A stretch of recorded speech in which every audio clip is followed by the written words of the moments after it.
আসসালামু আলাইকুম, শুভ সকাল সবাইকে। বৃষ্টি ভেজা সকালে আমার ছেলে আদিব পাখিদের জন্য খাবার দিয়ে রেখেছে। এটা ওর আম্মুর শিক্ষা যে বৃষ্টির দিনে পাখিদের জন্য স্বাভাবিক নিয়মে খাবার জোগাড় করা অনেক কষ্টের। তাই সবার উচিত যার যার জায়গা থেকে পাখিদের জন্য একটু করে খাবার দেওয়ার ব্যবস্থা করা। অনেকগুলো পাখি এসেছে এখানে, দেখতে পাচ্ছেন আপনারা একটা সুন্দর ঘুঘু পাখি কাছ থেকে দেখাচ্ছি, কত সুন্দর করে খাচ্ছে ঘুঘু পাখি।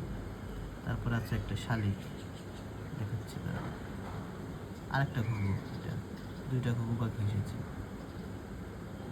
তারপর চড়ুই পাখি এসেছিল, ঘুঘুদের জন্য ভয় পেয়ে চলে গেছে। ওখানে একটা শালিক আছে, ওরা তখন খেয়েছে, সম্ভবত ওদের পেট ভরে গেছে, ঘুঘুরা সুন্দর করে খাচ্ছে।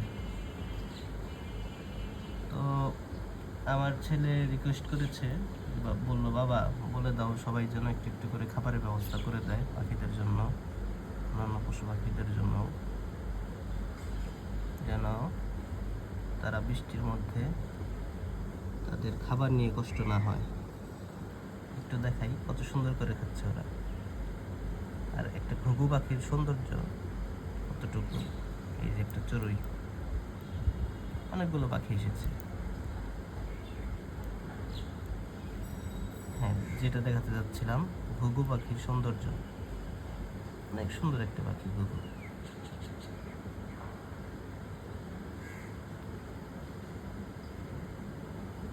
দুইটা জোড়া ঘুঘু।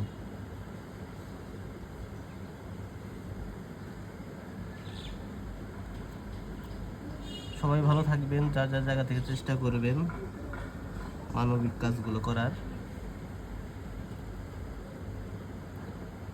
ভালো থাকবেন, আল্লাহ হাফেজ, আসসালামু আলাইকুম।